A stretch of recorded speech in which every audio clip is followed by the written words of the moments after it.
ये ब्रदर नदीम है और ये अपनी गवाही खुद शेयर करना चाह रहे हैं। हालेलुया। मसीह यीशु के कादिर कभी जलाल नाम में आप सबकी सलामती हो। खुदा का शुक्र अदा करता हूँ कि आज उसने फिर मौका बख्शा कि मैं उसके हजूर में खड़ा होकर उसके नाम को इज्जत और जलाल दे सकूं, कि सारा इज्जत और जलाल मेरे खुदावन के नाम को पहुंचे। अजीजों, गवाही देने से कभी भी ना शर्माएं, क्योंकि जब हम गवाही देते हैं तो शैतान जो है वो शर्मिंदा होता है, क्योंकि बीमारियां, कमजोरियां ये सब शैतान की तरफ से है। मैं खुदावन का शुक्र अदा करता हूँ कि हमारे साथ एक मुस्लिम ब्रदर है, तो मेरे साथ काम करते थे, तो उनका बेटा बहुत बेबी था, तो उसको प्रॉब्लम थी, सांस की प्रॉब्लम थी।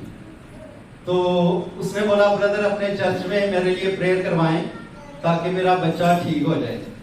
तो मैं शुक्र अदा करता हूँ अपनी आदमी पास्टर साहब का कि मैंने इनको उनका नाम दिया, तो इन्होंने उनके लिए प्रेयर की और खुदा उनका शुक्र है कि आज वो बच्चा 80% ठीक हो चुका है।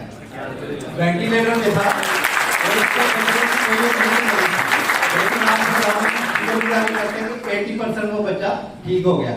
और आप सबसे रिक्वेस्ट है कि आप बाकी बंदा जो उसकी बीमारी है उसके लिए प्रेयर करें, क्योंकि हमारा खुदा जो है वो जिंदा खुदा है, वो हमारी दुआ को सुनने वाला खुदा है।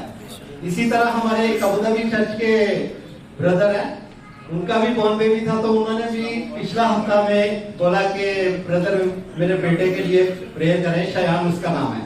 तो वो भी मैंने रिक्वेस्ट पास्टर साहब को व्हाट्सएप में मैसेज किया, तो पास्टर साहब ने उसके लिए भी प्रेयर किया, तो खुदा उनके नाम को इज्जत और जलाल मिले। वो बच्चा भी अभी ठीक है। सारा इज्जत और जलाल खुदा को।